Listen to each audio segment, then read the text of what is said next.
Juste une première annonce qui ne sera pas celle du prochain séminaire pour cette année, puisque nous avons affaire au dernier séminaire de cette année.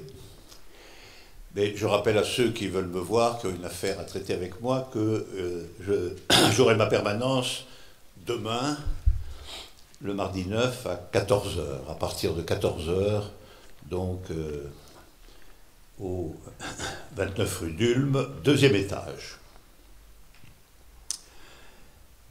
Je vais quand même vous annoncer les dates des séminaires de l'année prochaine. Comme ça, vous pourrez réserver longtemps à l'avance. Alors, ce sont les séminaires donc le séminaire de 2015-2016. Eh bien, il aura le même titre, l'immanence des vérités, 3. Il aura le même lieu, et j'en profite pour dire une fois de plus merci à tous les amis de ce théâtre qui logent cette performance. Il se tiendra le même jour, à savoir toujours un lundi. Il se tiendra à la même heure, à 20 h, et il utilisera plus ou moins les mêmes techniques, c'est-à-dire nous retrouverons la possibilité d'un mélange séminaire-théâtre, comme nous l'avons expérimenté cette année. Alors ceci étant, les séances sont les suivantes, donc dès lundi à 20 h, et ici, le 19 octobre, le 9 novembre, le 11 janvier, le 15 février, le 14 mars, le 11 avril, le 21 mai et le 6 juin. Voilà.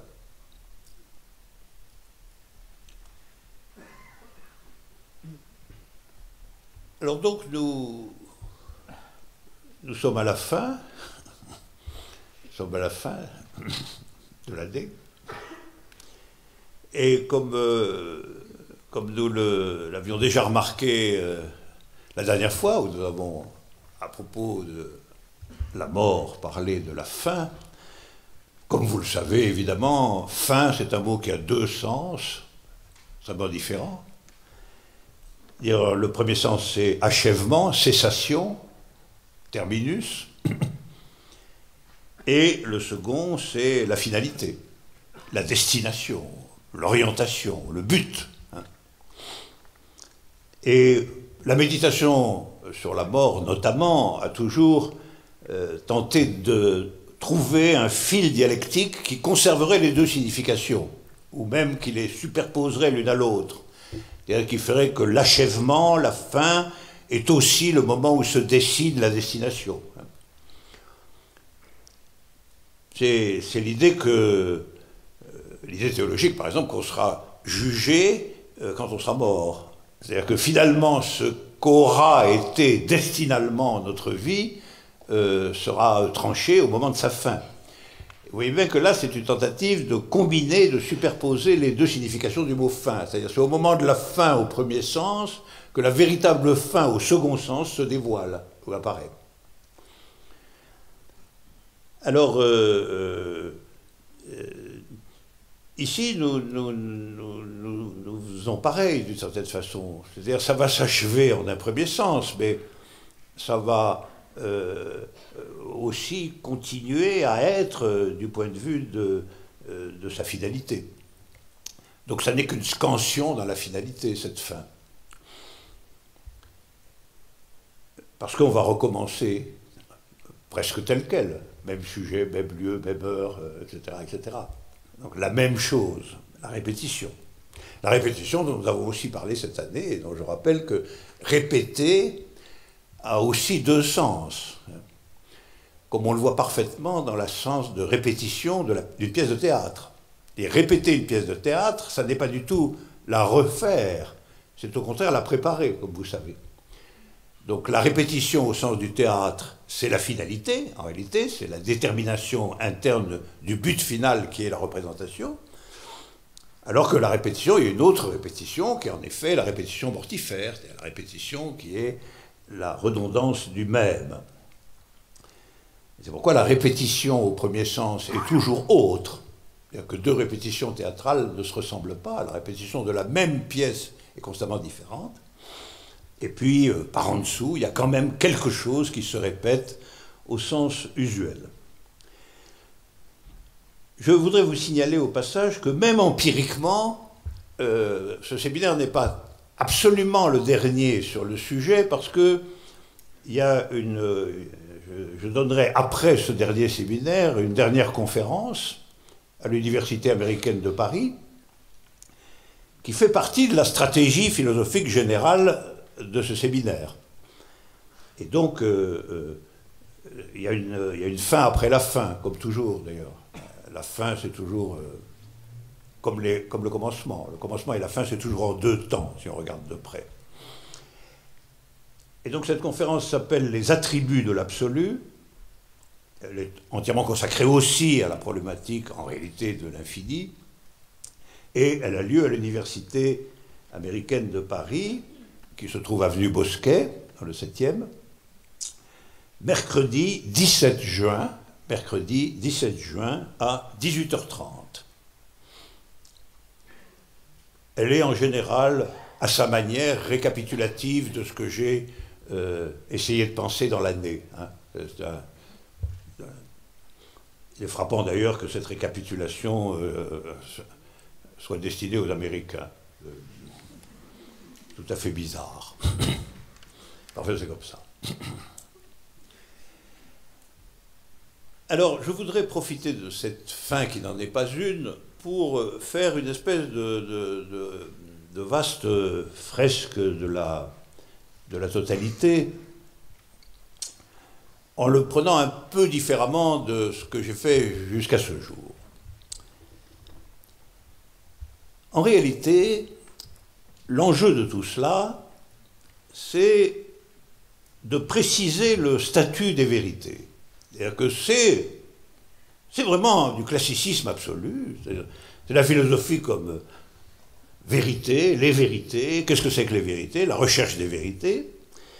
Mais là, c'est question de produire d'abord une définition de ce que c'est qu'une vérité, j'insiste toujours sur ce point, pas la vérité, mais une vérité, et de préciser leur statut. Alors, pourquoi ai-je besoin de le préciser? C'est parce que c'est une tâche inachevée dans l'ensemble de mon parcours, pour une raison que je vais vous dire. Préciser le statut des vérités, ça peut vouloir dire plusieurs choses. Ça peut vouloir dire le préciser selon leur genèse et leur type. C'est-à-dire à un niveau de généralité extrême qu'on pourrait appeler l'ontologie des vérités. On parle des vérités, mais finalement, qu'est-ce que c'est? Qu'est-ce que c'est en tant que ça a un être, c'est-à-dire en tant que c'est? Ça, c'est cette question de la genèse et de l'être des vérités, de leur être, si je puis dire, formel, c'est un peu ce à quoi je me suis consacré dans l'être et l'événement. Ça comporte en réalité, premièrement, une théorie de la situation et de l'événement. Pour qu'il y ait de vérité, il faut que quelque chose se passe dans une situation déterminée. Hein. C'est très simple, après tout. Il y a que vérité, ça naît, ça se constitue dans des conditions concrètes, une situation, et sous l'effet de quelque chose qui arrive. C'est-à-dire que ce n'est pas dans le prolongement naturel de la situation, mais ça suppose un événement. Donc, c'est la théorie de la situation et de l'événement, ça c'est la genèse, et puis c'est la théorie des multiplicités génériques. Alors les multiplicités génériques, c'est alors l'être même d'une vérité. Une vérité est une multiplicité particulière, c'est-à-dire une multiplicité générique. Et je ne reviens pas ici, mais contentons-nous de l'écho du mot. C'est une multiplicité qui, d'une certaine façon, est représentative de beaucoup d'autres. C'est une multiplicité dont la détermination en termes de propriété est très ouverte. Hein. En réalité, elle est infiniment ouverte, mais ça c'est un problème sur lequel nous reviendrons beaucoup plus tard. Donc l'être d'une vérité, fondamentalement, quant à sa naissance, ça renvoie à la théorie de l'événement. Quant à son processus, je vais y venir, et quant à son être, c'est la multiplicité, qui n'est pas la multiplicité de termes qui ont telle ou telle propriété, c'est pas la multiplicité des tomates ou des êtres humains, mais c'est une multiplicité qui précisément est saturée en termes de propriété, au lieu de se réduire à une propriété déterminante. C'est pour ça qu'elle est ouverte, d'une certaine façon, en vérité d'une ouverture quasi infinie, qui ne permet pas, à proprement parler, de la discerner par un jugement précis. Alors, je voudrais vous signaler une référence bibliographique.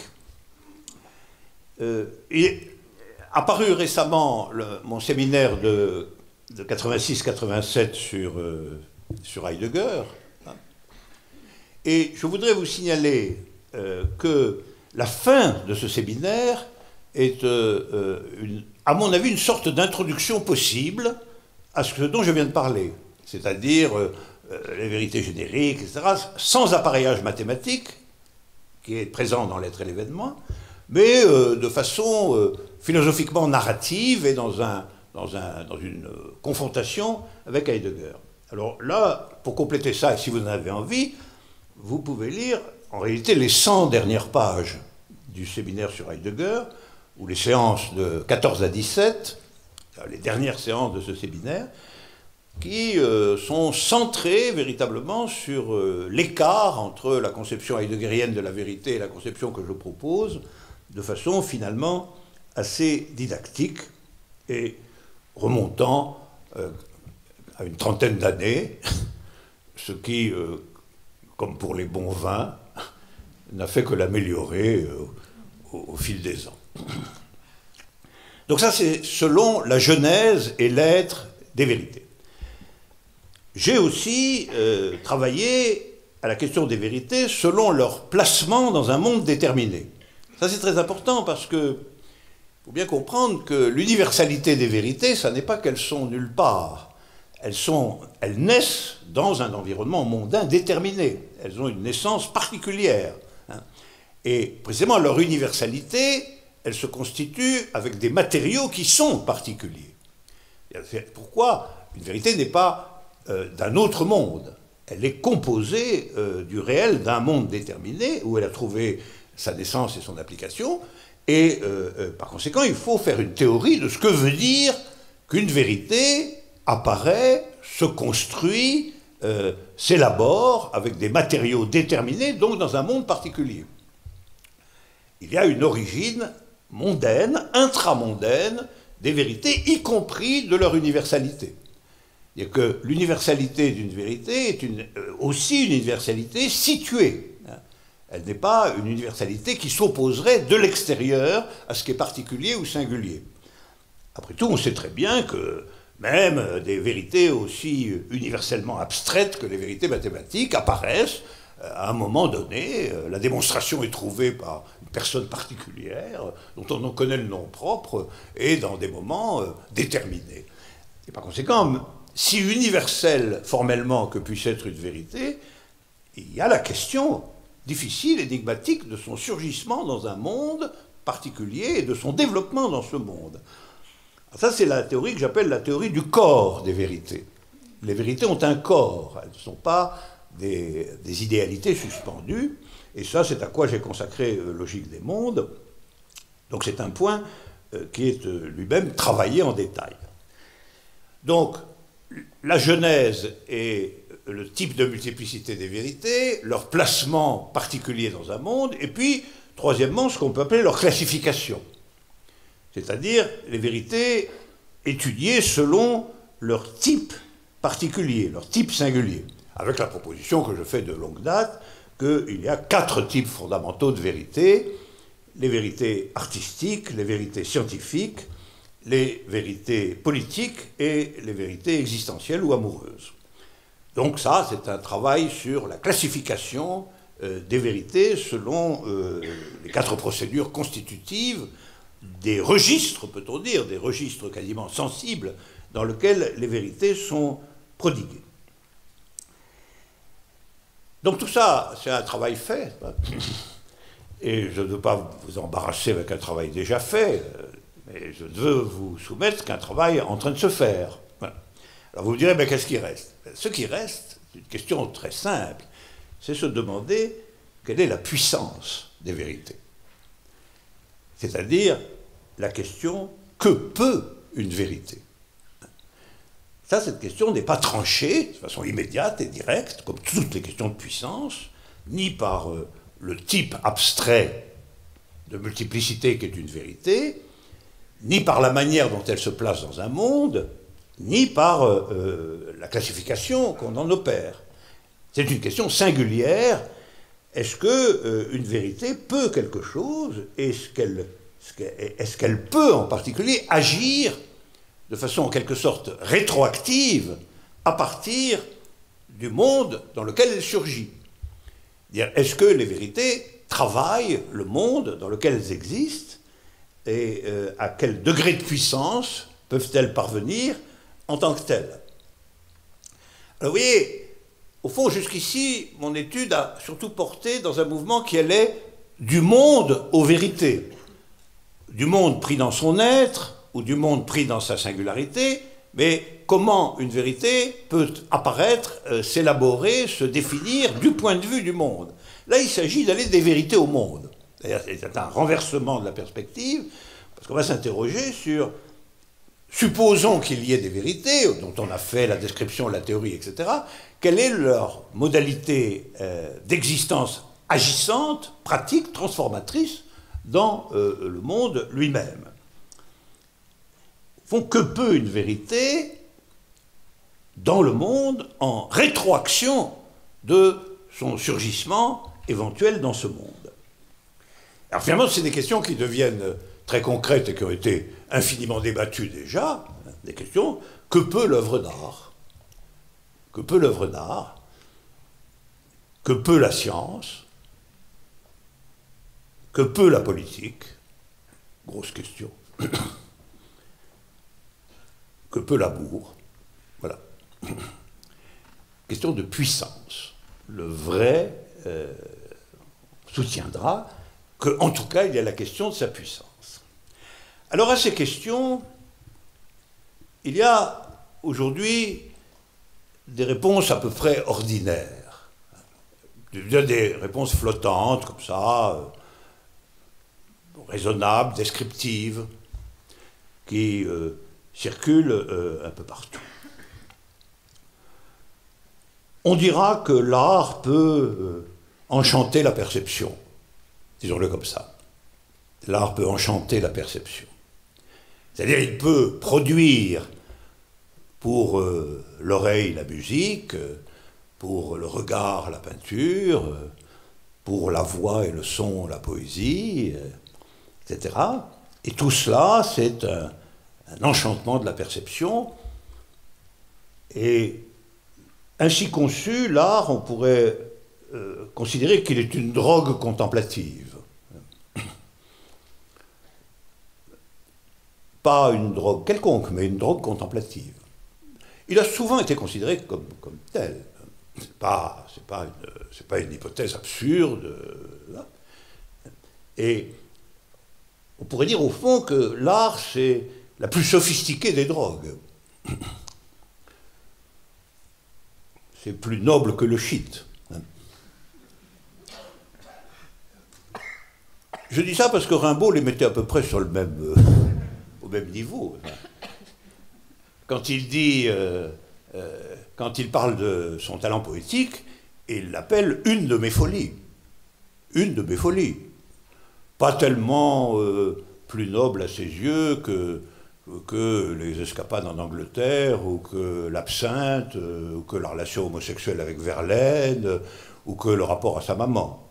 Même celui-là était peut-être plus tenace que tout le reste, que la poésie en tout cas.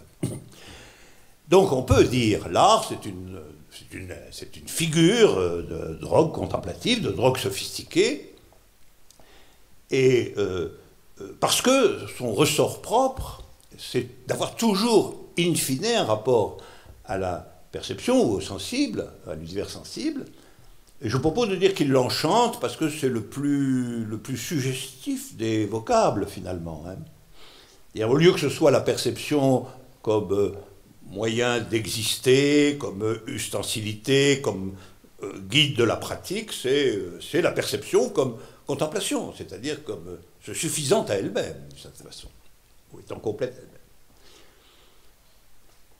Alors, on dira que l'art peut enchanter la perception, et on dira que l'amour, à mon avis, peut enchanter la sexualité. Dans la même ligne, n'est-ce pas? C'est-à-dire que l'amour, c'est la sexualité sublimée, mais sublimée par elle-même et en elle-même. Hein. C'est quand même vrai, ça aussi, entre nous. Alors, là, on dirait que l'amour, c'est une drogue aphrodisiaque. Le premier est la drogue contemplative, le second est la drogue aphrodisiaque. D'ailleurs, aphrodisiaque, ça veut dire Aphrodite, hein, ça veut dire que l'amour, c'est l'élément divin de la sexualité elle-même. Vous voyez, c'est aussi l'enchantement de la sexualité. C'est la sexualité, mais en tant qu'elle se révèle comme quelque chose d'autre que son immédiateté sensible. Et il y aurait le même rapport entre un chien qui aboie une symphonie, et une opération sexuelle de bas étage, et une passion amoureuse qui la sublime. Voilà. Donc dans les deux cas, c'est des réponses qui sont consistantes, qui sont cohérentes, hein, j'insiste. Donc l'art et l'amour, ce serait du côté de l'enchantement. Et la science et la politique, ce serait du côté de la puissance proprement dite. Il y a la science, on va dire que elle peut vaincre la nature et elle peut fortement alimenter la puissance guerrière des États. Ça, c'est en tout cas deux choses qu'elle sait faire, la science. Dit l'opinion commune sur la science. Et donc on peut dire que la science, c'est une technique de combat au sens large du terme. C'est-à-dire combattre la nature, la soumettre, la juguler en même temps qu'on la connaît, et doter d'armements sophistiqués la puissance guerrière des États. Et en effet, sur ces deux fronts, si je puis dire, la science a déployé des possibilités absolument inédites et beaucoup de techniques usuelles sont quand même des sous-produits de tout ça. Parce que même quand vous allumez une lampe, vous êtes en train de vaincre la nature. Ça, c'est incontestable. Et à vrai dire qu'aujourd'hui, on est dans un monde où quand vous faites n'importe quoi, vous êtes en train de vaincre la nature. Mais, c'est pour ça que l'écologie est une chose difficile. Je pense que si on est un écologiste rigoureux, on n'a pas une vie commode. Parce que les gestes par lesquels on est en train, en réalité, de se soumettre à la nature, sont des gestes innombrables et constants dans le monde tel qu'il est structuré par ce qu'on appelle la science, le monde moderne, quoi. C'est la technique de combat en dernier ressort. Et quant à la politique, eh bien, au fond, la politique, elle est représentée de façon tout à fait générale comme ce qui peut changer la relation entre la société et l'État. Ce qui veut dire qu'elle est une technique de pouvoir. Dans sa définition ordinaire, et d'ailleurs les épisodes de la politique sont toujours des épisodes qui visent à modifier peu ou prou le rapport entre la société et l'État, par désignation d'un nouveau personnel d'État. Même s'il fait la même chose, ce qui est la coutume, on a quand même changé au moins les têtes. Dans tous les cas, c'est une technique appropriée au pouvoir. Donc je dirais que dans les réponses ordinaires à la question de la puissance des vérités prises dans leurs 4 types, on a, au fond, 2 magies et 2 techniques. 2 enchantements et 2 puissances.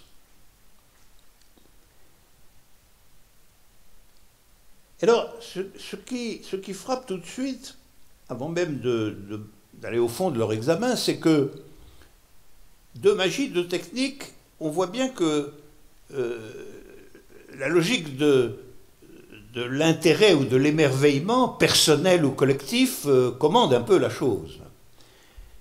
C'est-à-dire, votre perception est enchantée, votre sexualité aussi, vous êtes maître et possesseur de la nature et vous choisissez votre chef d'État. Voilà le champ général de la puissance des vérités.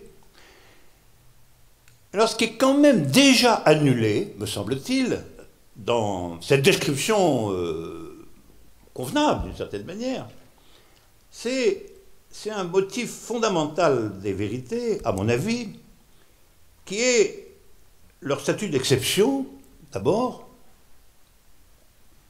qui est rabattu, là, dans cette description, à un statut de normalité, en fait, de normalité efficiente ou enchanteresse.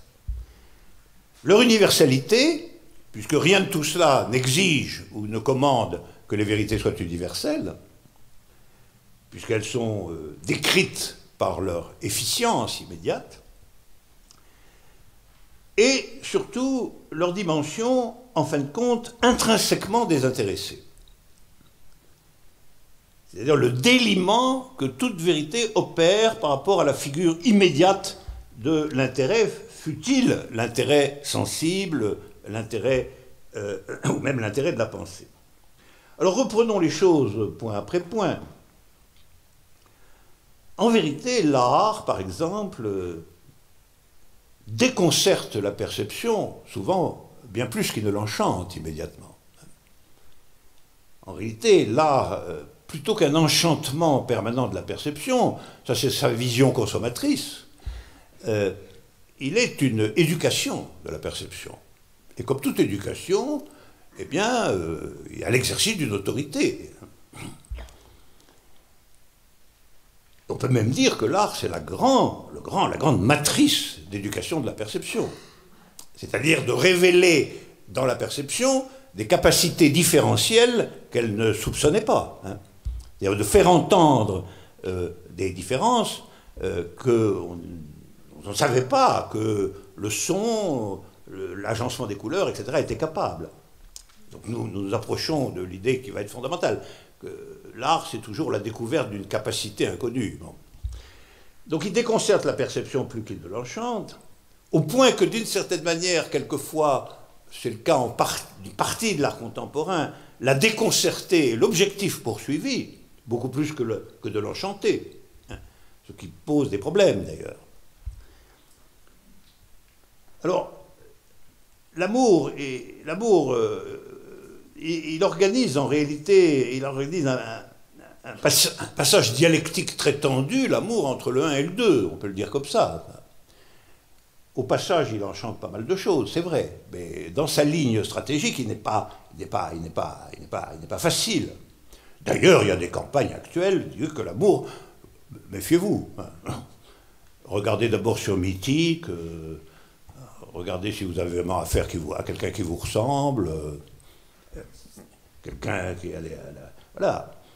Et pourquoi? Parce que c'est bien vrai que l'amour expose à une dialectique extrêmement tendue de l'un et du deux. C'est quand même le passage de l'un au deux, l'amour. C'est-à-dire, en réalité, c'est un passage qui exige déjà un fragment d'idéologie égalitaire.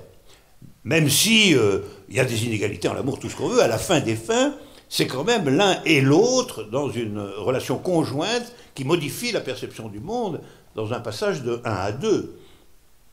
C'est pour ça que j'ai toujours affirmé que l'amour, c'était le communisme primitif, le communisme cellulaire. Parce que malgré tout, il faut se débrouiller de l'acceptation de l'autre. Et puis alors, même s'il y a des rapports de domination, etc., l'acceptation de l'autre reste un problème. Parce que c'est pas parce que vous opprimez quelqu'un que vous êtes sûr qu'il vous accepte. Hein. Ça, c'est pas... Donc, l'acceptation de l'autre, elle est plus radicale. C'est une volonté égalitaire plus radicale que la question de savoir s'il y en a un qui commande, un qui obéit, etc. Tout le monde sait bien que celui qui obéit, la dialectique en a été étudiée depuis longtemps, y compris par Hegel, que celui qui obéit, c'est peut-être en réalité, c'est peut-être lui qui commande, en réalité. Bon, et l'amour, c'est ce qui traverse tout ça sous la règle d'une promesse de durée. Hein, sous la règle d'une promesse de durée. Je t'aimerai toujours. Mais ça, on ne peut pas dire autrement.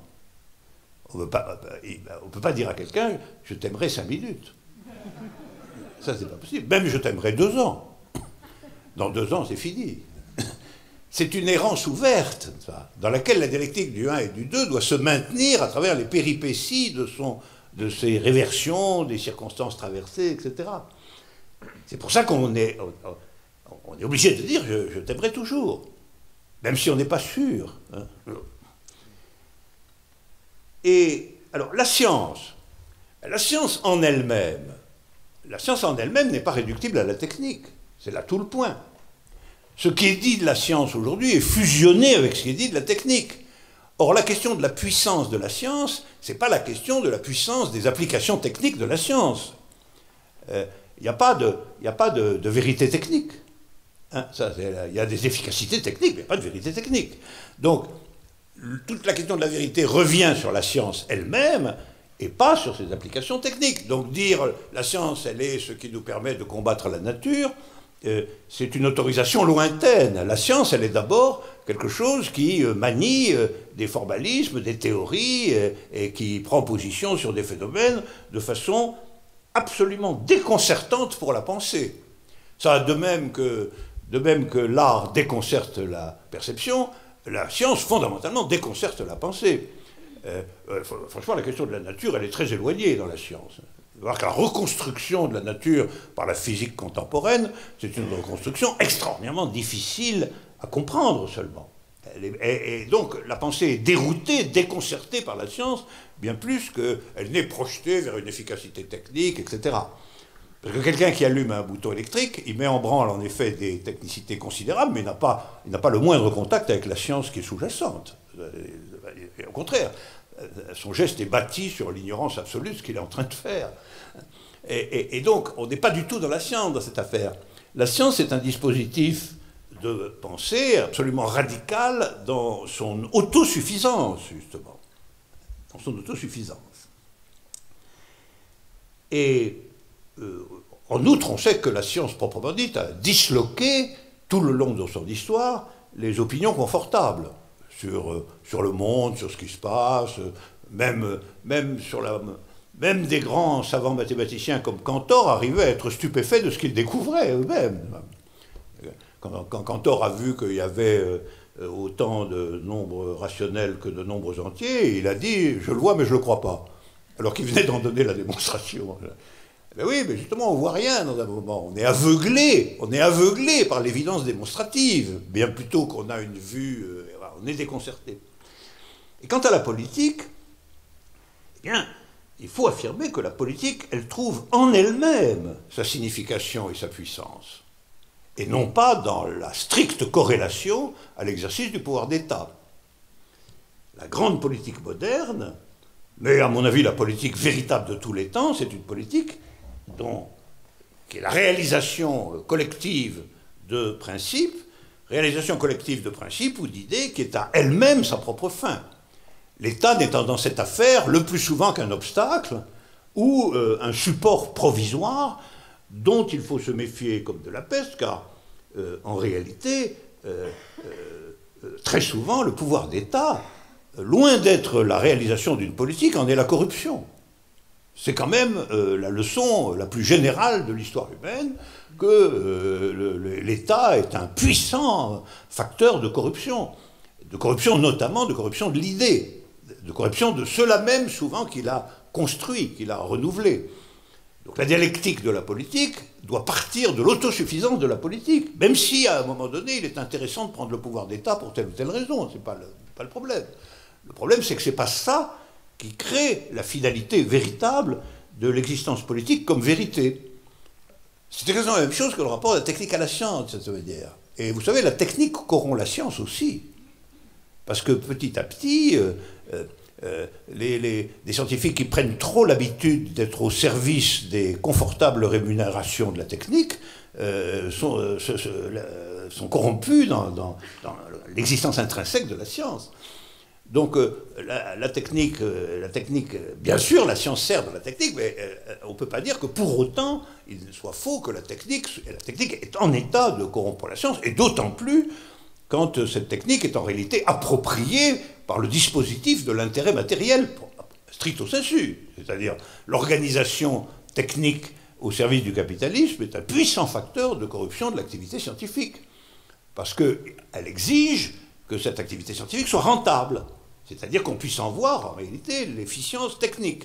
Alors que la science, dans son esprit profond, est totalement désintéressée. Et c'est une contradiction flagrante entre les grands intérêts qui manipulent la technique et le désintéressement foncier de la science. Alors, dans le cas de la politique, c'est une évidence. C'est une évidence, et c'est pour ça que je pense que c'est la raison pour laquelle Marx a eu raison de déclarer qu'en définitive, la politique est habitée intérieurement par le motif du dépérissement de l'État. Ça ne veut pas dire que le dépérissement de l'État c'est un objectif clair, c'est un objectif compliqué, et les leçons historiques là-dessus sont tortueuses. Mais on voit très bien l'idée. L'idée, c'est que la politique étant à elle-même sa propre fin, étant en réalité la réalisation de l'idée ou des principes dans l'organisation collective, eh bien, elle est dans son essence non à la remorque du pouvoir d'État. Autrement dit, c'est la politique qui, à la fin des fins, doit se soumettre au pouvoir d'État et pas le contraire. Et si c'est le contraire, eh bien, on a affaire à une corruption qui fait qu'il ne s'agit plus d'une vérité, mais d'un intérêt et d'une opinion dirigeante. Alors voilà, ça pour dire que du coup, il y a réellement une question sur que peuvent les vérités. Puisque les réponses les plus usuelles, les plus simples, les plus permanentes, ne paraissent pas finalement appropriées ou convaincantes. Alors, moi je pense que la question que peut une vérité s'inscrit sur un horizon qu'on peut formuler assez simplement en ces termes. Une vérité, c'est ce qui peut excéder la finitude sans la supprimer. Voilà. Alors vous me direz, ça c'est bizarre. Mais nous allons éclairer cette bizarrerie. C'est-à-dire qu'une vérité, ça excède la finitude sans l'annuler, sans la supprimer. C'est-à-dire, ce n'est pas le remplacement de la finitude par l'infini, et ça n'est pas non plus la maintenance de la finitude. C'est donc une dialectique singulière, une dialectique particulière, qui a quelque chose dans une vérité qui excède la finitude, tout en se réalisant à la fin des fins dans le motif d'une œuvre, le motif de plusieurs œuvres, qui est un motif fini, malgré tout. Donc on peut dire aussi, les vérités s'inscrivent infiniment dans des œuvres finies. Ouais, j'essaie de varier la formulation du paradoxe, le premier exercice. Donc elles excèdent la finitude sans l'annuler, elles s'inscrivent infiniment dans des œuvres finies. On peut dire aussi, elles touchent à l'infinité latente de l'être, sans avoir, elle, la vérité, à détenir cette infinité. Elle y touche, donc elle excède la finitude, en touchant à l'infini. Il ne faut pas croire que pour autant elle capture elle-même et détient dans son existence propre l'infinité. Donc, une vérité, c'est-à-dire une vérité, là on peut dire un groupe d'œuvres d'art, une séquence de la politique révolutionnaire, les développements d'une passion amoureuse, une nouvelle théorie scientifique. Donc c'est des choses existantes, tout ça.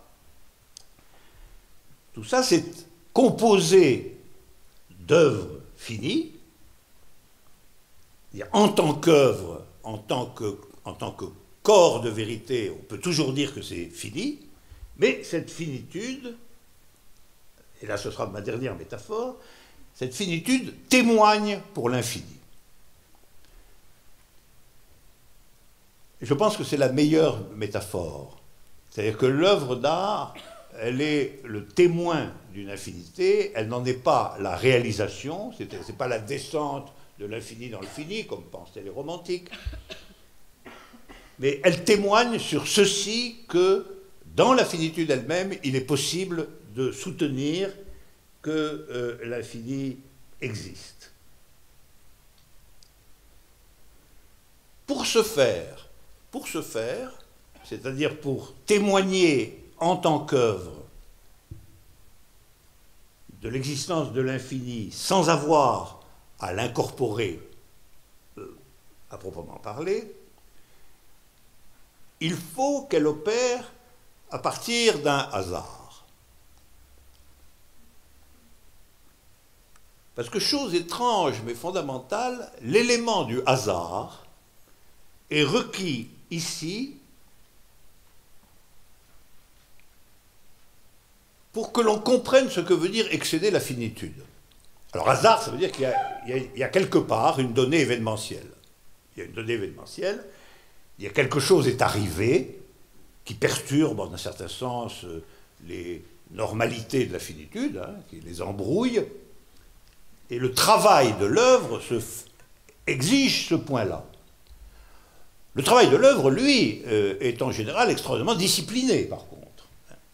Je ne suis pas en train de dire que l'œuvre comme telle est produit du hasard. Ça serait trop beau, ça. C'est une conception qui existe.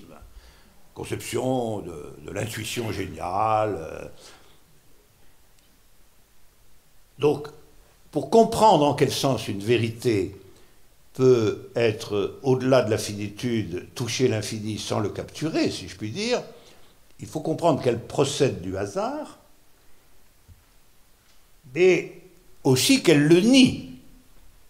C'est-à-dire qu'elle n'en est pas non plus l'effectuation hors de toute loi du monde. Non, pas du tout. Elle opère à partir d'un hasard événementiel, mais elle nie ce hasard comment ?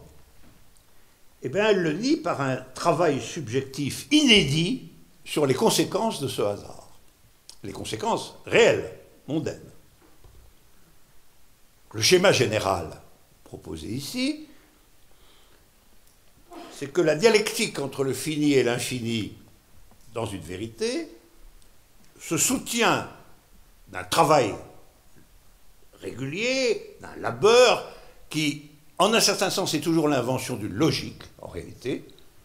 Toute vérité est l'invention d'une logique qui peut être une logique sensible, une logique existentielle, une logique scientifique, mais c'est l'invention d'une logique. Cette logique est le résultat d'un travail inédit puisqu'il travaille les conséquences de quelque chose qui est arrivé, et ce faisant, c'est-à-dire tirant les conséquences inédites, c'est-à-dire inventées, de quelque chose qui est partiellement soustrait aux lois du monde, l'œuvre vraie va toucher à l'infini. Alors, c'est là que je convoque Mallarmé, naturellement, dans la feuille que vous avez, j'espère. Et je me servirai de lui pour éclairer ou formaliser ce passage. Alors, voilà. Mallarmé dit exactement, ou moi je dis exactement ce que Mallarmé a dit, et que vous pouvez lire dans la citation 1, « L'infini sort du hasard, que vous avez nié, vous, mathématiciens expirate », Ça, c'est le poète qui parle. Hein. Moi, projeté absolu, devait finir en infini. Finir en infini. Alors tout est là dans l'intelligibilité de cette sentence. L'infini doit sortir du hasard, parce qu'il ne peut pas sortir comme tel des lois du monde que nous habitons avec nos intérêts, nos restrictions et nos particularités. Il faut que quelque chose arrive, que quelque chose advienne, et donc, en ce sens, l'infini sort du hasard. Mais il sort du hasard, non pas en tant que hasard, mais en tant que les conséquences de ce hasard vont en produire en réalité la négation. C'est-à-dire qu'une discipline nouvelle, une nécessité inconnue, hein, surgit, qui va structurer une vérité, dans un travail qui est un travail de construction, d'invention de logique, mais qui d'une certaine façon, peu à peu, épuise le hasard. Et que le hasard inaugural est épuisé par le labeur constitutif des conséquences. Alors, Mallarmé pense que ça, le poème peut le dire. Mais de fait, tous les poèmes de Mallarmé sont en réalité l'histoire de l'infini en tant qu'il sort du hasard qu'on a nié. Vous prenez n'importe quoi, d'ailleurs, comme symbole du hasard, et vous montrez que l'opération de la négation de ce hasard va engendrer quelque chose qui touche à l'infini. Et donc, l'idée que l'infini sort de la négation du hasard, il pense que ce n'est pas du tout les mathématiques, ça.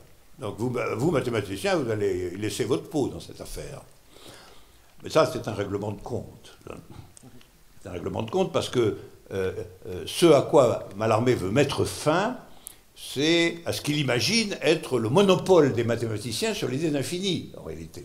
Il pense que les mathématiciens se sont arrogés le droit exorbitant d'être les seuls professionnels de l'infini. C'est un peu vrai, il faut dire. Donc il a raison de leur dire, ah ben non, pas du tout, hein, ça se passe partout, et d'abord chez moi. Et moi, donc vous mathématiciens,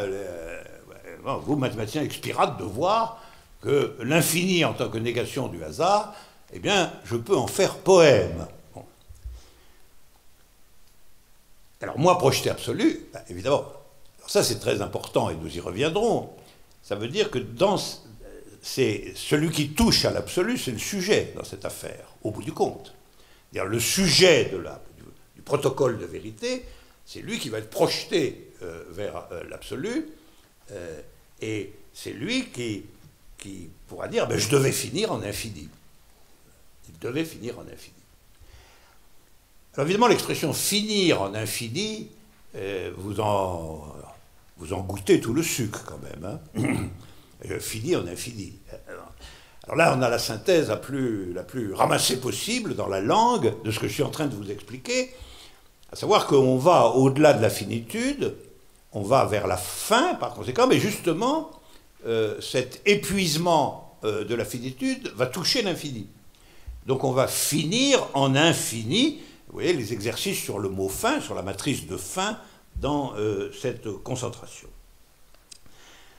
Alors, ce qui est clair dans cette phrase et dans ce que tout le monde dit là, c'est que une vérité est de l'ordre de l'acte.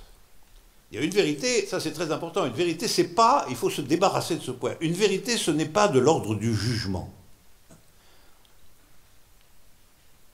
On est enfermé là dans une généalogie, à vrai dire qu'ancienne, qui est que la question des vérités, c'est la question des jugements vrais. Mais là, vous voyez bien que ici, nous concevons vérité en un sens qui ne se réduit nullement et ne peut pas mais être réduit à la question des jugements vrais. Les jugements vrais, on les appellera exacts ou véridiques. Véridique, c'est déjà une concession. Mais on dira qu'il y a des jugements exacts et des jugements inexacts, il y a des jugements véridiques et des jugements falsifiés. Mais une vérité, c'est quelque chose qui existe. C'est un processus vivant. C'est une création déposée dans des œuvres, certes. Des œuvres qui peuvent être même verbales. Un poème, un grand poème, c'est aussi une vérité. Ça supporte une vérité, ça touche une vérité. Mais si vous réduisez d'emblée la vérité à la question des jugements vrais, en fait, vous avez déjà sacrifié le motif de la vérité. Vous aurez des opinions exactes. Voilà, c'est tout ce que vous aurez au mieux. Et des opinions exactes et des opinions contrôlées, peut-être un peu meilleures qu'une autre opinion, mais vous n'aurez pas l'absoluité du vrai en tant que tel sera entièrement perdue avec son infinité. Et c'est pourquoi, ça, de ce point, Mallarmé est extrêmement convaincu, et c'est pourquoi tout son problème, c'est l'acte. Qu'est-ce que c'est que cet acte qui sort du hasard, le nie, et de ce fait même finit en infini? Voilà, c'est ça. Une vérité, ça sort du hasard, ça nie ce hasard dans la continuité productive d'une œuvre, et ça finit en infini. Alors la deuxième citation se rapproche de l'acte tel que Mallarmé va le symboliser. Mais l'acte s'accomplit. Alors, son moi, alors, de quel moi s'agit-il? Ben, le moi, c'est le sujet de l'acte. C'est l'acteur de l'acte. Et dans la mythologie de Mallarmé, il s'appelle Igitur. Igitur. Donc, monsieur donc, monsieur de la conséquence. Alors l'acte s'accomplit, alors son moi se manifeste par ceci qu'il reprend la folie. Alors la folie, avec un grand F, c'est le nom d'un sujet qui va s'incorporer au vrai plutôt que de rester dans le monde de l'opinion ordinaire. La folie, c'est le moment où un sujet accepte cet acte, justement. C'est-à-dire accepte, premièrement, de s'exposer au hasard, deuxièmement, de travailler laborieusement à nier ce à quoi si péniblement il s'est exposé, et troisièmement, à s'apercevoir que finalement, avec tout ça, il finit en infini. C'est ça. Ça, c'est la folie. Alors, il l'appelle folie pour indiquer simplement que ce n'est pas un comportement normal, ordinaire, mais que c'est un comportement exceptionnel. Donc, il reprend la folie, veut dire, il va tenir l'acte. L'acte qui est l'acte par lequel on nie le hasard. Mais on ne le dit que parce qu'il a eu lieu. Sinon, comment nier le hasard? Il faut qu'au moins le hasard soit là. Comme dans l'amour, si vous rencontrez personne, par hasard, vous resterez tout seul. C'est pas plus compliqué que ça, de toute manière. Et si vous ne rencontrez aucun événement jamais en politique, eh ben, il n'y aura pas de politique non plus. C'est clair. Donc c'est tout à fait vrai, ça. Il y a un hasard constitutif, parce qu'il faut que quelque chose ait été déréglé. Il faut que quelque chose ait été déréglé. Pourquoi? Ben, pour pouvoir inventer une nouvelle règle. En fait, c'est ça. Pour inventer une nouvelle règle, il faut que quelque chose ait été déréglé. Et donc, l'acte s'accomplit, alors son moi se manifeste par ceci qu'il reprend la folie, donc il va subjectiver l'acte en reprenant la folie. Deux points, admet l'acte. Et c'est ça être fou, c'est admettre l'acte. Et ça, c'est exactement comme si vous déclarez imprudemment, mais en même temps avec grande vibration à quelqu'un que vous l'aimez, ben vous avez admis l'acte. Ben après, il faut voir où ça mène. Folie. Folie. Donc il admet l'acte et volontairement reprend l'idée en tant qu'idée. Alors l'idée, c'est évidemment ce qui va travailler au nom du hasard dans la figure de sa négation, et qu'en réalité le hasard se transforme en idée progressivement, il s'épuise comme idée au fur et à mesure que... Alors idée, ça veut dire quoi? Ça veut dire ce qui guide le travail des conséquences. Donc du hasard va sortir la nécessité d'un travail des conséquences qui va nier le hasard, au nom de quoi? Ben, au nom d'une idée qui est précisément l'absolu venue de la négation du hasard. Il reprend l'idée en tant qu'idée, et volontairement on reprend l'idée en tant qu'idée. Ah, ça c'est très important et très actuel. L'idée, c'est volontaire. L'idée, c'est pas quelque chose qui s'impose, c'est pas quelque chose qui a une majesté telle qu'on plie le genou devant elle. Malheureusement, l'idée, il faut la vouloir. Dans tous les champs où l'homme œuvre en direction de l'infini, il a fallu, à un moment donné, vouloir l'idée, c'est-à-dire vouloir, en effet, accepter l'acte dans le labeur des conséquences. Parce qu'accepter l'acte comme ça, en disant « je suis très content qu'il y ait eu l'acte », vous voyez bien, je suis très content de vous avoir rencontré. Mais ça mène pas loin. Au revoir, un carnet. Donc c'est folie. La folie, c'est l'autre nom de l'idée. Enfin, la folie, c'est le nom subjectif de l'idée. D'ailleurs, pourquoi, particulièrement dans une société comme la nôtre, qui est particulièrement intolérante à l'idée, il faut bien dire, parce qu'elle n'aime que la marchandise. Alors, vous voyez bien que typiquement l'idée, c'est ce qui n'est pas marchandisable. Eh bien, on considère très vite que l'idée est une folie. C'est pour ça que j'ai proposé de dire que l'impératif de la société occidentale contemporaine, c'est « vis sans idée ». Et tu seras heureux. En tout cas, tu ne seras pas fou, nous explique Mallarmé. Tu éviteras la folie. L'idée, évidemment, reprendre l'idée, assumer par conséquent les périlleuses conséquences inconnues de la négation du hasard, puisque c'est l'invention d'une règle qui n'existait pas. Donc vous n'avez même pas la garantie de la règle, puisque vous êtes en train vous-même de l'inventer et de la proposer. Eh c'est en effet une folie. Et cependant, l'acte, ça c'est très fort, quelle que soit la puissance qui l'ait guidé, bon, ça on ne sait pas, ayant nié le hasard, il en conclut que l'idée a été nécessaire. Ça c'est magnifique. C'est magnifique, c'est une contemporanéité stupéfiante. C'est-à-dire que le problème de l'idée n'est jamais de pouvoir avoir une garantie inaugurale de sa validité. Rétroactivement, vous saurez que l'idée a été nécessaire. Elle a été nécessaire pourquoi? Parce que vous avez constaté que vous pouviez inventer la règle à travers laquelle vous allez tirer les conséquences négatives du hasard. Vous allez créer ce sol nouveau à partir du hasard qui va être en réalité la construction touche par touche d'une grande peinture, l'élaboration d'une symphonie, une vie amoureuse tendue et admirable, une théorie scientifique neuve, ça va être tout ça. Mais tout ça, ça a été obtenu à partir de quelque chose d'incertain et de rompu. Il a fallu y travailler comme à un acte, véritablement, folie, et il a fallu être guidé dans ce travail par une idée, et alors, en vérité, une fois l'œuvre là, ou en tout cas une œuvre là, vous conclurez que l'idée était nécessaire.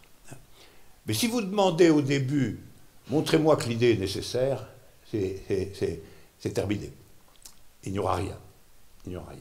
Donc, la folie, c'est que l'idée comme principe d'existence est une idée injustifiée, puisque ce n'est que rétroactivement, au vu de ce qu'elle a été capable de produire comme œuvre, qu'on peut, en définitive, la juger. Alors, il en conclut que l'idée a été nécessaire, alors il conçoit qu'il y a, certes, folie à l'admettre absolument, bon, ça, évidemment, mais en même temps, il peut dire que, par le fait de cette folie, le hasard étant nié, cette folie était nécessaire. Donc là, il ne fait que redire la même idée, sous une autre forme. Nécessaire à quoi? Nul ne le sait. Il manque une parenthèse avant nul, je pense. Nul ne le sait, il est isolé de l'humanité. Alors ça, c'est évidemment. Évidemment, la folie était nécessaire à quoi? Eh bien, à rien d'autre qu'à elle-même. Donc l'œuvre qui touche à l'infini par négation du hasard, eh bien, elle est à elle-même sa propre fin. Vous ne pouvez pas l'ordonner à autre chose, puisqu'elle est la réalisation de l'idée, d'une certaine manière. Et donc, il n'y a pas d'autre nécessité qui viendrait du dehors. Et donc, on peut parler là de l'isolement de l'œuvre et de son acteur, non pas d'ailleurs au sens d'un romantique de l'individu qui est tout seul, mais au sens que, bien évidemment, une nouveauté universelle est au départ isolée. Elle est isolée au sens où elle ne fait pas partie, puisqu'elle vient d'être constituée, du monde tel qu'il est.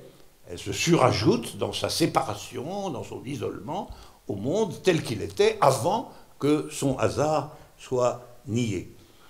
Et donc ça, il est isolé de l'humanité, c'est le thème de l'avant-garde. C'est-à-dire qu'il faut accepter un certain degré de séparation transitoire avant de convaincre l'humanité tout entière que l'idée n'était pas une folie. Et on sait bien que souvent, pendant longtemps, il n'y a pas beaucoup de monde.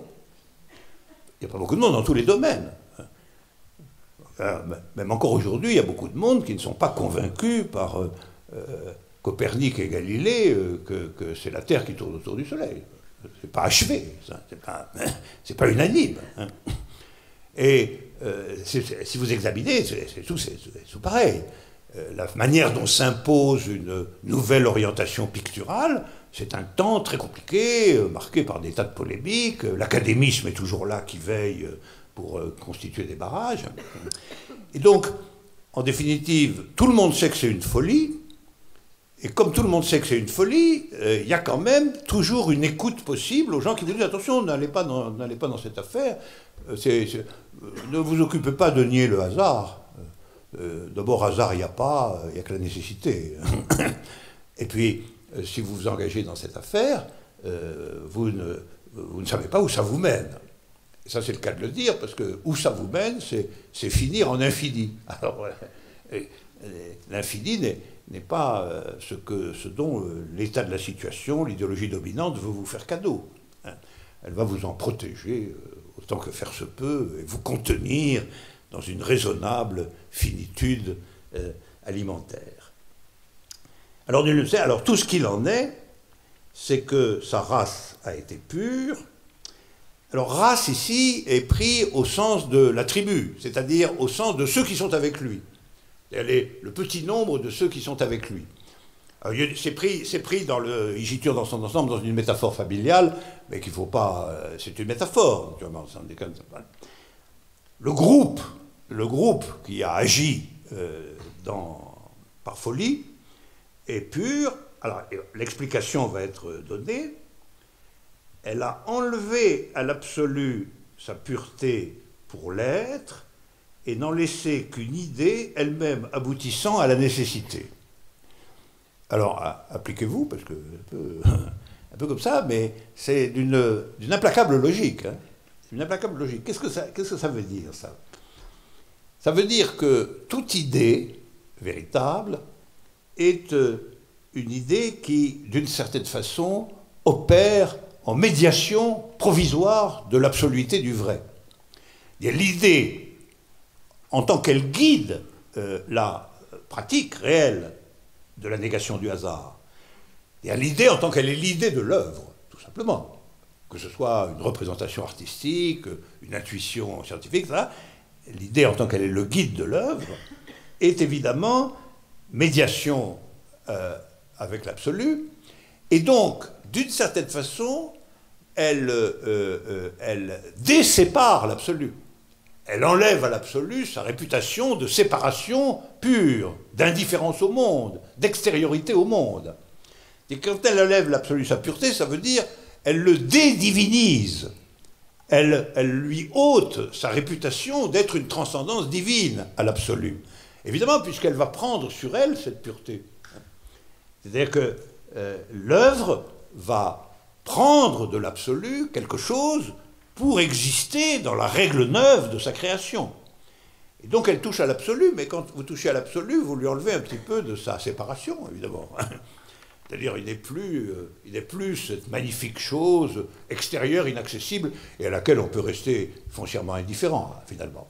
Non, cette pureté de l'absolu, cette pureté transcendante, elle va être écornée, écorchée, touchée par l'œuvre proprement dite de l'infini, et finalement, elle va ne laisser à l'absolu que ce qu'elle utilise de l'absolu, c'est-à-dire l'idée. Autrement dit, l'idée, c'est ce par quoi une action créatrice extrait de l'absolu sa propre absoluité. Ça, c'est très clair que c'est ça une idée directrice, c'est ça une idée qui règle une création, qui la totalise, qui lui donne sa fonction d'œuvre. Eh bien, elle a touché l'infinité de l'absolu, elle lui a pris quelque chose, et ce qu'elle lui a pris, c'est la réalisation de l'idée. C'est-à-dire l'idée en tant qu'elle va être aussi le réel d'une œuvre. Et quant à l'acte, il est parfaitement absurde, ça c'est sûr. Il est complètement absurde puisqu'il invente une nouvelle logique. Donc il ne peut se valider que lui-même. Donc du point de vue du jugement général, il est folie, il est absurde, sauf en tant que mouvement personnel rendu à l'infini. Alors ça, et la fin est magnifique, que l'infini est enfin fixé.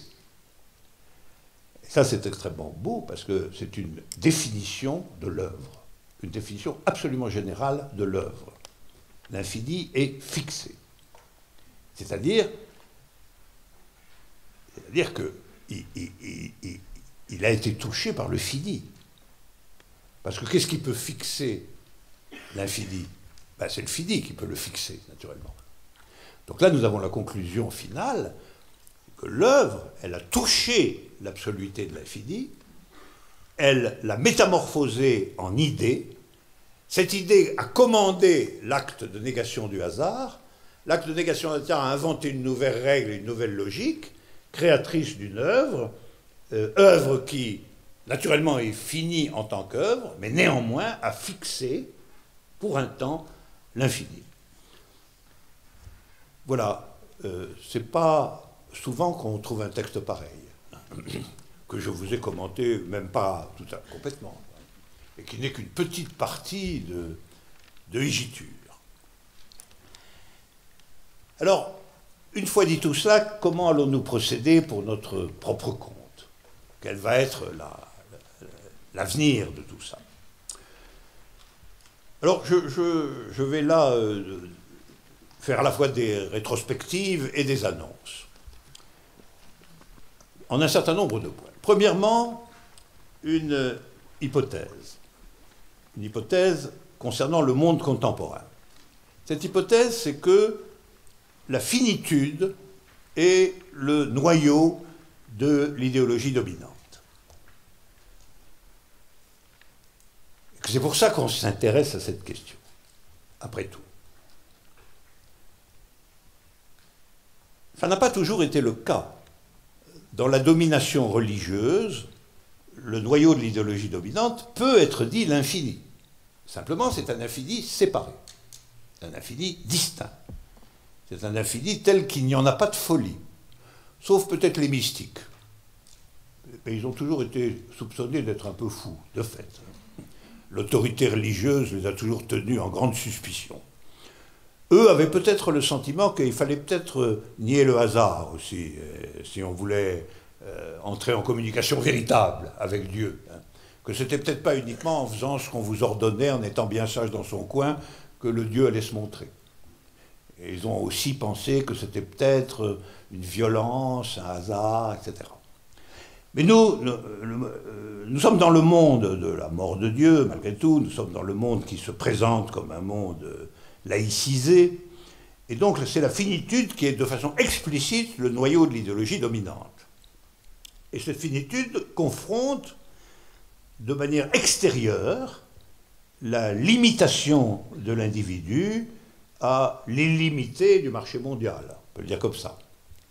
C'est-à-dire que l'individu est captif de sa propre limitation, mais il est extérieurement confronté et il s'alimente à un infini illimité, en fait, c'est-à-dire l'infini de plus bas étage, qui est l'illimité du marché, mondiale.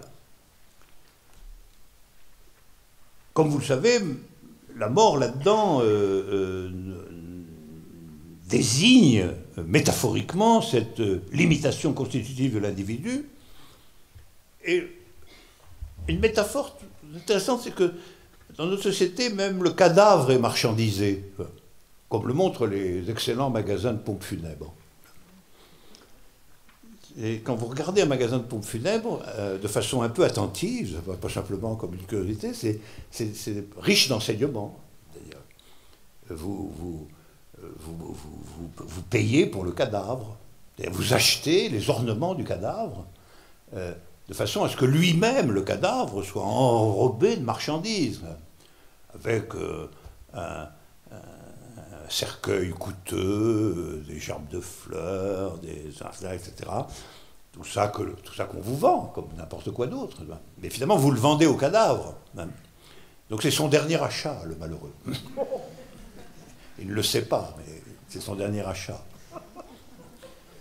Et il y a même des... Alors vous savez que des gens, quelquefois, se préparent soigneusement ce dernier achat, ils donnent des indications très précises sur comme quand on achète une maison. Non, pas de coussin rouge, pas de... Mais ça, c'est une marchandisation spectaculaire. Parce que ça n'est même pas lié à un cérémonial quelconque. C'est devenu des boutiques, quoi. Des boutiques où on vous reçoit d'un air extrêmement digne, il faut dire. Mais c'était la mimétique du croque-mort, quoi. Alors, c'est-à-dire que vous êtes, on peut dire que vous êtes consommateur périndé à cadavère. Ça, vraiment. Je voulais faire une remarque nominale à propos de ce monde dont on est en train de parler là. Je voudrais signaler que de ce point de vue-là, que je voudrais mettre en garde contre l'usage qui consiste à dire que tout cela, la marchandisation, le marché mondial, la finance, etc., ce serait une vague néolibérale. On trouve ça tout le temps, partout, et ça me déplaît. Je voudrais dire pourquoi. D'abord, je pense que néo est de trop. Je voudrais bien savoir quels sont les critères par lesquels on distingue le libéralisme comme doctrine née variéture du capitalisme depuis ses origines, dans toutes ses composantes, à savoir marché mondial, pas de réglementation étatique, marché libre, etc. Et puis autorité des protocoles financiers, etc. Quand vous lisez ça dans les textes les plus originaires de l'idéologie qui accompagne la naissance du capitalisme, c'est l'idéologie libérale. Et alors, pourquoi elle est appelée néolibérale? Elle est appelée néolibérale parce que les gens ont le sentiment qu'il y a eu un bon capitalisme, un capitalisme moins mauvais qui n'était pas libéral. Et qu'on est revenu, dans les désastreuses années 80, au libéralisme comme néolibéral. C'est bien qu'il y a toujours la manière... C'est une manière déjà néolibérale, c'est une manière de dire que le monde tel qu'il est pourrait ne pas être libéral, et encore moins néolibéral. Or, ce n'est pas vrai, c'est simplement le monde revenu, comme une fois l'élastique qu'il retenait coupé, je vous dirai quel était l'élastique, revenu à son essence historique originelle, que les grands libéraux ont déployé dans toutes ses nuances dès le début du XIXe siècle. Absolument rien de nouveau sous le soleil du point de vue de ça, et c'est pas néo du tout. Donc, commencez par supprimer néo. Et après quoi, il faut s'interroger sur cette histoire d'une époque où, avant la terrible vague néolibérale lancée par Thatcher, Reagan et quelques autres, et qui a donné ce qu'on sait, qu'avant il y avait quelque chose de mieux. Ce quelque chose de mieux, c'était quoi exactement? On sait, c'était quelques mesures d'intervention étatique dans différents secteurs de l'organisation collective. Là, je parle des pays capitalistes. pour le moment. C'est des choses comme le welfare state de Roosevelt, c'est quelque chose comme, dont on fait tout un plat aujourd'hui, comme la plateforme de la résistance française et les mesures prises lors des premiers gouvernements en 1945, etc. C'est ça qui a créé la fiction rétroactive d'un capitalisme raisonné et régulé qui a été soudainement libéré pour donner naissance à la férocité sans borne du néolibéralisme. Mais en vérité, qu'est-ce qu'il y avait dans la période en question et qu'est-ce qui s'est achevé en 80? Franchement, c'est l'existence des États socialistes, je regrette. C'est ça qui s'est achevé dans les années 80. Hein. Et de la peur terrible qu'ils ont imposée pendant tout le XXe siècle aux autorités du capitalisme planétaire. C'est absolument ça qui s'est passé. Ce qui s'est passé, c'est la révolution de 1917 et ses conséquences. C'est-à-dire tout d'un coup le surgissement devant les libéraux consternés de l'hypothèse effective d'une autre orientation de la société. Et ceci est indépendant, j'insiste, de tout jugement particulier sur ce que tout ça valait. Mais le fait est que deux, ça n'est pas un. Le libéralisme, il s'est déchaîné à partir du moment où il a été convaincu qu'il n'y avait que lui. Et ça, il en était déjà persuadé au début du XIXe siècle, que c'était lui qui tenait l'appareil, que c'était lui qui était ascendant, etc. Et donc, le fameux spectre du communisme dont parle Marx, voilà que, tel un zombie régénéré, à partir de 1917, il est là. Il est là, qu'on le veuille ou non. On peut tout de suite, après coup, dire « mais non, c'était pas bien, c'était pas ça, c'était autre chose ». Pour les bourgeois, il était là, croyez-moi. Il était là, il était bien là. Et non seulement il y avait des États puissants, malgré tout, la Grande Russie, l'immense Chine, qui étaient basculés de ce côté-là, mais en plus, il y avait aussi quantité de gens, de militants et d'intellectuels, etc., et de partis fortement organisés, de syndicats qui se réclamaient de ça. Eh bien, c'est ça qui a contraint, littéralement, pendant un petit demi-siècle, à vrai dire, les classes dirigeantes planétaires à faire d'importantes concessions au syndicalisme, à la moyenne bourgeoisie pour acheter sa bénévolence, etc., etc. Ce sont des rapports de force, c'est tout. Donc il n'y a pas eu brusquement le surgissement d'un néolibéralisme corrupteur nouveau.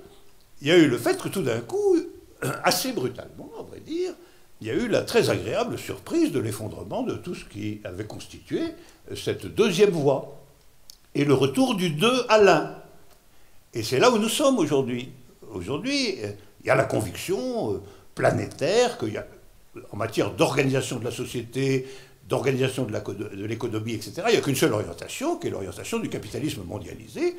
Et nous sommes donc revenus, loin de faire une invention nouvelle, spectaculaire, terrible, le néolibéralisme, nous sommes revenus quelque part entre 1840 et 1914. Là, on peut discuter de où exactement, mais c'est à peu près ça. Et donc, pour être né, il n'y a rien de moins néo que cette affaire, franchement. C'est vraiment, au contraire, c'est plutôt le retour du mort-vivant, ça. Hein. C'est plutôt le zombie. Hein. Et alors, comme on sait, s'affronter aux zombies, c'est compliqué. En tout cas, c'est dans ce contexte-là qu'on est consommateur péridé à cadavère. Voilà. Et donc, pensez à tout cela. Chaque fois que vous passez devant un magasin de pompes funèbres, et n'oubliez pas de vous dire à ce moment-là, non, c'est pas néolibéral. Voilà. Alors ça, c'est le premier point. C'est une hypothèse stratégique. Le deuxième point, c'est que une vérité. Alors sur la vérité, donc la finitude est l'idéologie dominante du monde contemporain, et une vérité est un déni fini de la finitude. Voilà. Une vérité, c'est ce qui nie de façon finie la finitude par les médiations que je vous ai expliquées, le hasard, etc. C'est-à-dire, elle est là d'une certaine manière pour toujours et partout. Elle est là pour toujours et partout, et elle est hors marchandise. C'est l'universalité des intéressés, construite comme œuvre, qui, en tant que telle, est un déni fini de la finitude, même si on tente de la capturer autrement. Alors, entre parenthèses, ça veut dire que son recouvrement immédiat est obligé. C'est-à-dire, dès qu'une vérité est repérée, il faut qu'elle soit recouverte par autre chose, dans le monde tel qu'il est. Il ne faut pas la laisser libre. C'est pourquoi on dissimule la science sous la technique. Ce sont des protocoles de dissimulation, de rendre obscure la vérité en tant que telle par sa dissimulation, par un vêtement approprié au monde moderne. Donc la science est dissimulée par la technique, la politique est dissimulée par la gestion de l'État, l'art est dissimulé par la culture, motif informe. C'est pour ça qu'il y a un ministère de la culture, alors que le ministère de l'art, ce serait mieux déjà.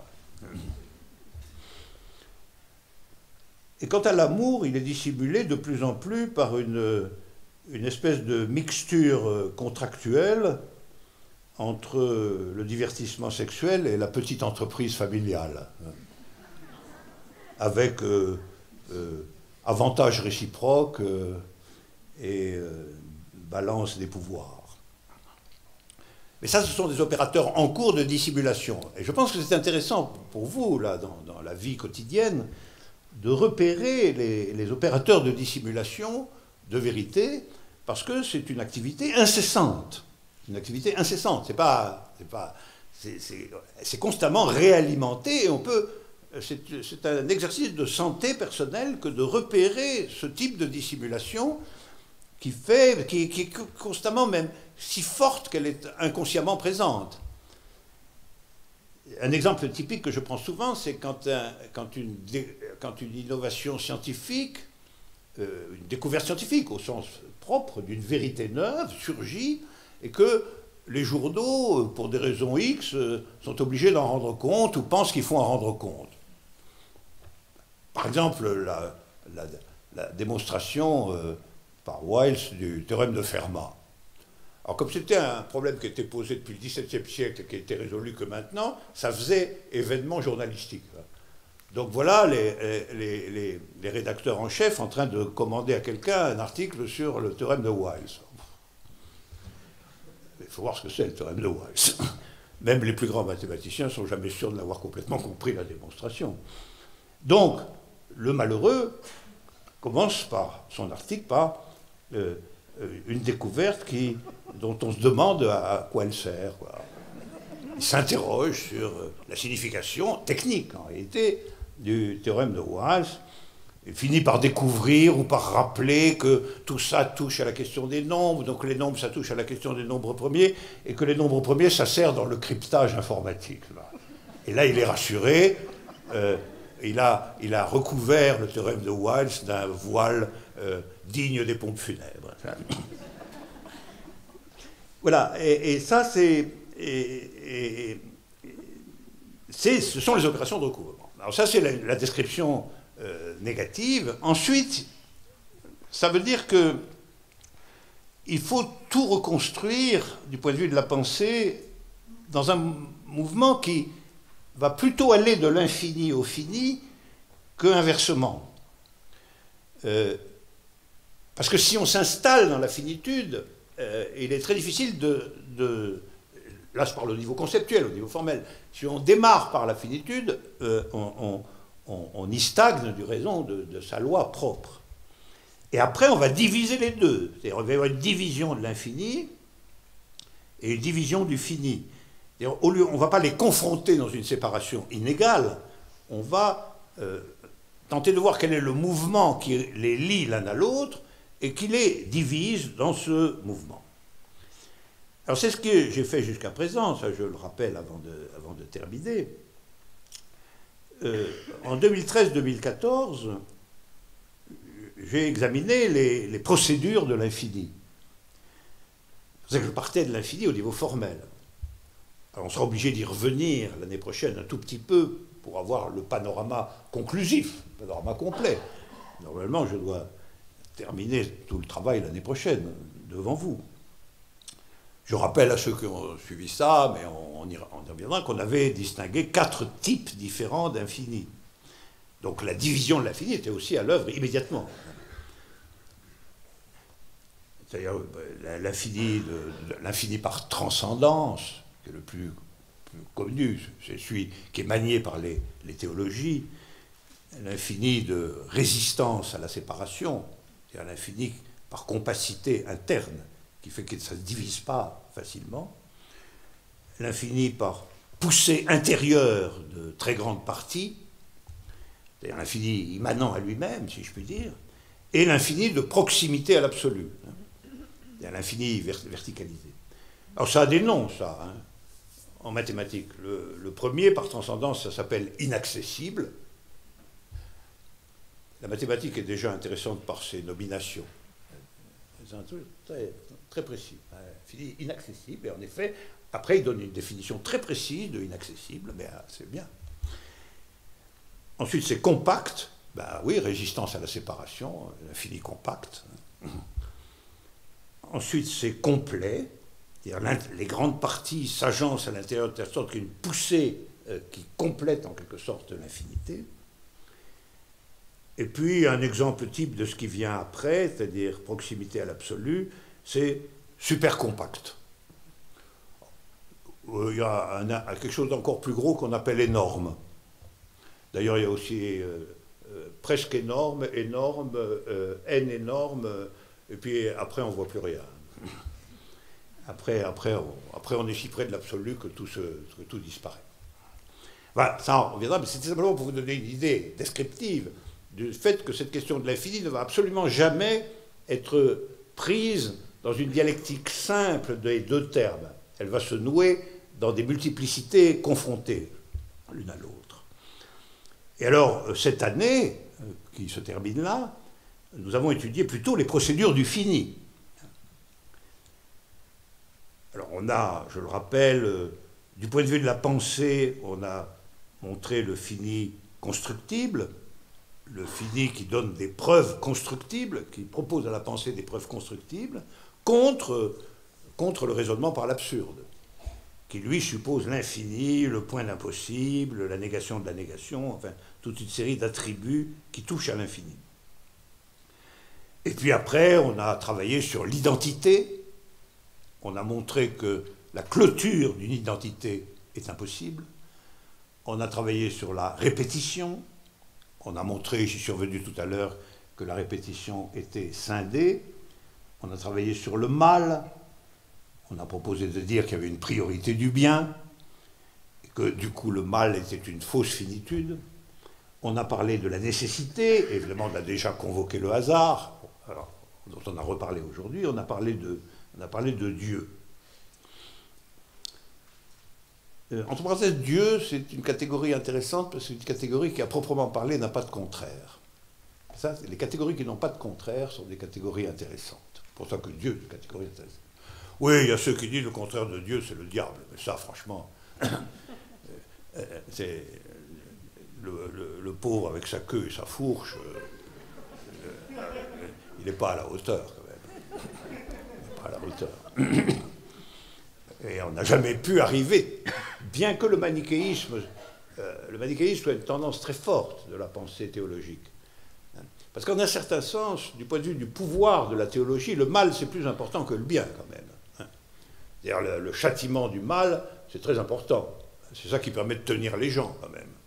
Le bien, somme toute, ça peut se réduire à donner de temps en temps à la quête pendant la messe. Il y a des formes minimales du bien. Et que le mal, on ne sait jamais très bien où ça va, et sa définition est imprécise, malgré tout. Hein.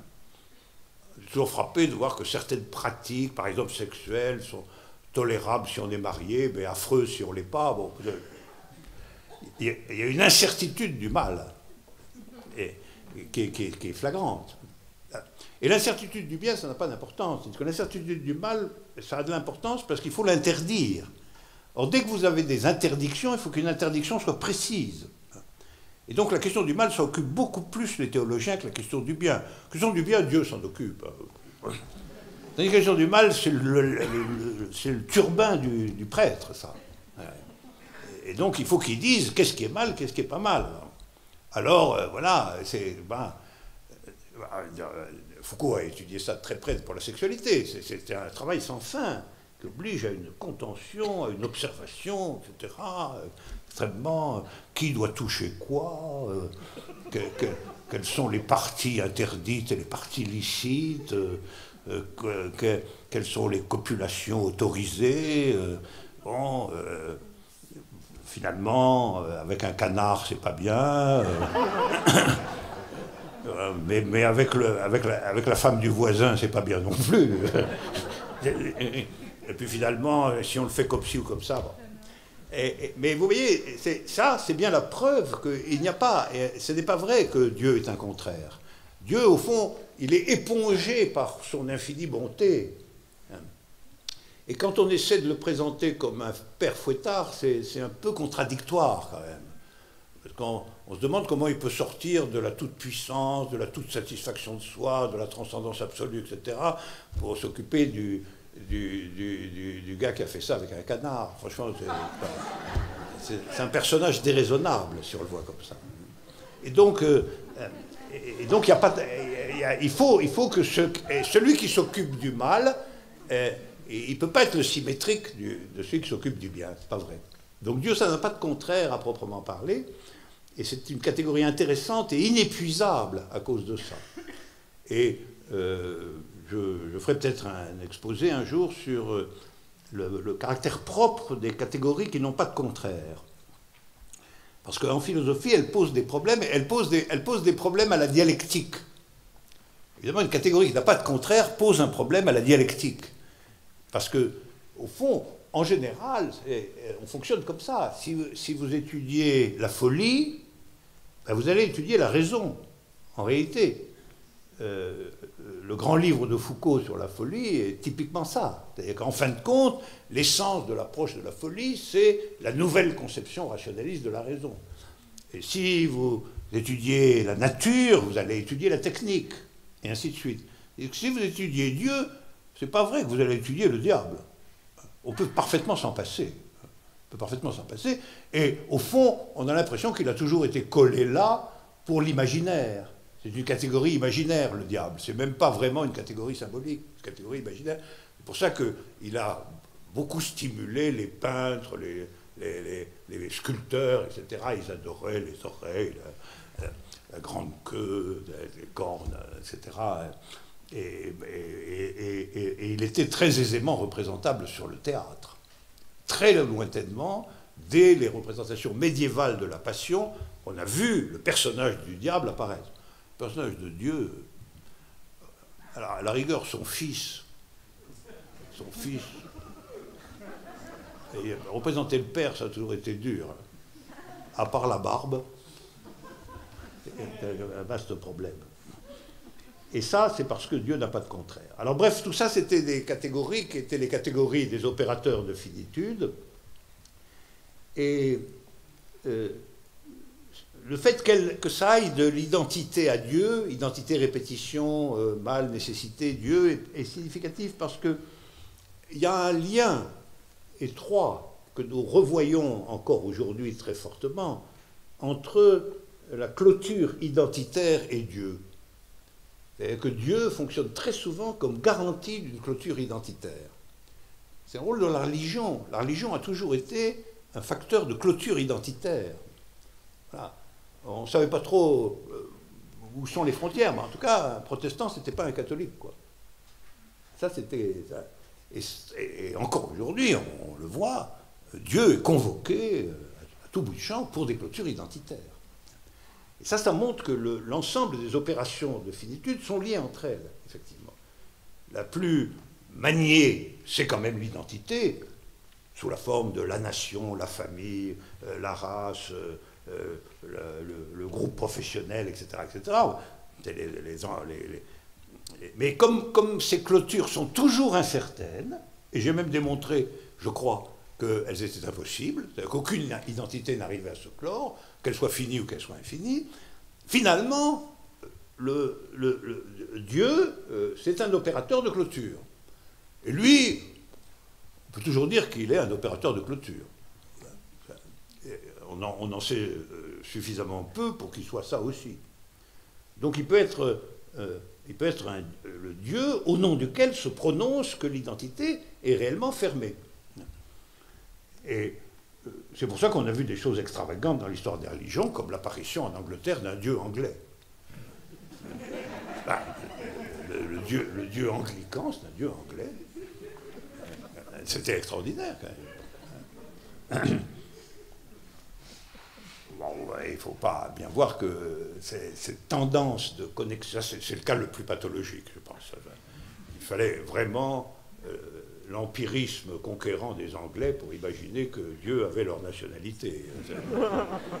Mais ils n'ont pas hésité devant ils n'ont pas hésité devant ça, et ça a couru un bon bout de temps. Mais aujourd'hui encore, on sait bien que Dieu, c'est un opérateur de clôture. Il est très souvent banni comme ça, qui est un peu étrange, parce qu'il a été aussi un des premiers opérateurs de l'internationalisme, il faut le reconnaître. C'est-à-dire la religion catholique, catholone, ça veut dire la religion qui est pour tout le monde, hein, quand même. Enfin, c'est vrai. Donc il a été aussi un opérateur de déclôture, tant qu'il n'a pas été au pouvoir. Mais quand il est devenu un Dieu dominant, un Dieu installé partout, ça s'est petit à petit gâté, il est redevenu un opérateur de clôture. Alors, les choses que nous allons maintenant faire l'année prochaine, ça va être, nous allons commencer par une ontologie de la finitude, véritablement. Symétrique de l'ontologie de l'infini, constituée principalement l'année dernière. Nous allons faire une ontologie de la finitude, c'est-à-dire nous allons étudier ce que c'est que les multiplicités constructibles, les différents types de multiplicités constructibles et leurs limites internes. Et nous allons montrer comment le constructible est orienté dès le niveau ontologique vers ce qu'on pourrait appeler une pauvreté d'univers. C'est-à-dire qu'il assume, il supporte une approche de l'univers qui, au fond, cherche une sorte de sécurité maximale au prix d'une sorte de pauvreté intrinsèque de l'ontologie elle-même. Il y a une ontologie pauvre, mais qui assume sa pauvreté précisément pour protéger la finitude.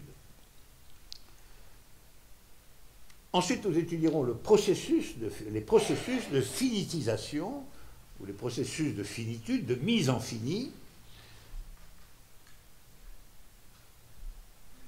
non pas les processus concrets que l'on a énumérés, mais les processus intellectuels, enfin mentaux, c'est-à-dire nous avons le fini comme résultat rétroactif, c'est-à-dire le fini comme déchet, je l'ai appelé comme cela. Et puis, nous allons en venir à la fin, ce sera le but qu'on atteindra le plus vite possible, à une théorie générale de l'œuvre. Qu'est-ce qu'une œuvre? Puisque c'est là que va se jouer la modalité selon laquelle le fini touche l'infini. Donc la polarité de l'année prochaine, ce sera une théorie de l'œuvre, fondamentalement. C'est-à-dire une théorie des vérités dans la figure de l'œuvre et de sa déclinaison du fini vers l'infini. Voilà, ça c'était le programme. Alors la dernière chose dont je voulais vous parler, c'était ça. Ça, c'est une bande dessinée sur moi. Voilà. Très jolie. Ben oui, c'est une bande dessinée sur moi, absolument. Sur ma philosophie, sur moi. Elle est en anglais, hein. Évidemment. Les Anglais, ils ont le sens de l'humour. Alors ça s'appelle Alain Badiou, A Graphic Guide, voilà. Et c'est très très bien. Je le recommande amplement. La marionnette qui me représente est sympathique. Et on traite d'un peu tout. Vous voyez, par exemple, je vous montre, là, vous avez Badiou qui est là, et il est en train d'expliquer art, amour, mathématiques, politique, hein, les 4 procédures, très, très, très joliment. Et les diagrammes sont très bien faits. Voilà. Donc, on le trouve sur Amazon, Alain Badiou, Graphic Guide. Je l'aime beaucoup. Je l'aime beaucoup. C'est un des meilleurs livres sur moi. Alors, évidemment, il y a un contresens. Il y a un contresens majeur, mais qui est un contresens dont je dois dire qu'il est très répandu dans le monde anglo-saxon, qui est un contresens intéressant d'ailleurs, qui en réalité est le contresens qui consiste à rabattre l'un sur l'autre événement et vérité. C'est-à-dire à éliminer en réalité l'écart fondamental entre l'événement et la vérité, qui est le labeur de la procédure. Ou si vous voulez, c'est comme s'il disait il y a le hasard et l'infini, en escamotant le fait qu'il y a le processus de négation du hasard qui seul, finalement, permet de toucher à l'infini, si on parle comme Mallarmé. Vous voyez, c'est pour ça que j'insiste ici conclusivement sur ce point. Il faut pas. C'est une tendance qui consiste à hypostasier exagérément l'événement, jusqu'au point où en réalité il fusionne avec la grâce ou la prédestination des protestants. C'est pour ça que c'est une erreur anglo-saxonne, c'est une erreur protestante. C'est une erreur qui pense qu'en définitive, vérité, vous n'êtes pas vraiment libre. Ça arrive ou ça n'arrive pas. C'est-à-dire que finalement, vous êtes prédestiné ou vous ne l'êtes pas. Mais ce n'est pas comme ça. C'est-à-dire que ça arrive strictement comme possibilité. Mais tout reste à faire. Tout reste à faire. Rien n'est fait. Donc la vérité est un résultat. Et c'est une œuvre. Donc en tant qu'elle est une œuvre, nous dirons, pour employer le vocabulaire théologique, le salut est réellement par les œuvres. Et pas par la foi en l'événement. La foi en l'événement, ça ne suffit pas. Il faut une œuvre laborieuse, continue, complexe, l'invention d'une logique, l'invention d'une discipline, et ce n'est que dans ces conditions-là que rétroactivement, vous savez que vous avez été guidé par l'idée et que vous avez touché l'absolu. Mais le hasard lui-même n'est jamais que hasard. C'est-à-dire, en un certain sens, une pauvre chose. Or, ça, c'est un point auquel on touche dans beaucoup d'expériences. C'est la raison pour laquelle, par exemple, est si souvent décevant, quelle que soit la joie qu'il provoque, un soulèvement politique, une émeute, un mouvement de masse. Bon, c'est la joie, on participe, c'est de nouvelles formes de vie, et tout ça, et tout ça, et tout ça. Et puis à la fin, il n'y a plus rien, quand même. Ou pas grand-chose. Parce que ça, c'est peut-être, et c'est en général, l'occasion d'une nouvelle idée, d'une nouvelle figure, d'une nouvelle pensée, mais par soi-même, ça n'est pas constitutif du vrai. Or, là aussi, l'idée présente dans cet excellent livre, qui est un peu de fusionner quand même l'événement, et donc de politiser à bon compte, hein, de politiser à bon compte, c'est-à-dire de faire comme si finalement tout était plus ou moins politique, ça. Quoique le passage sur l'amour est assez drôle. Hein. Il y a un badiou là en train de courir. C'est assez drôle. Mais c'est très aimable. Hein. Et c'est très documenté. C'est quelqu'un qui a sérieusement tout lu, etc. C'est pas du tout un machin comme ça. C'est pour ça que c'est vraiment un petit livre anglais sur moi. Mais il y a une tendance à ce contresens anglo-saxon qui, du coup, effectivement, lentement dévie un peu l'ensemble parce que, évidemment, c'est un contresens quand même sur un point relativement central. Alors là, ça n'a pas une importance décisive, c'est pas un traité philosophique, laborieux, etc. C'est quelque chose qui vise à donner une impression, comme ça, à la fois subjectivée et intense de ce que c'est que cette proposition philosophique. À ce titre, c'est vraiment très bien. Eh bien, chers amis, je vous dis au revoir. Voilà.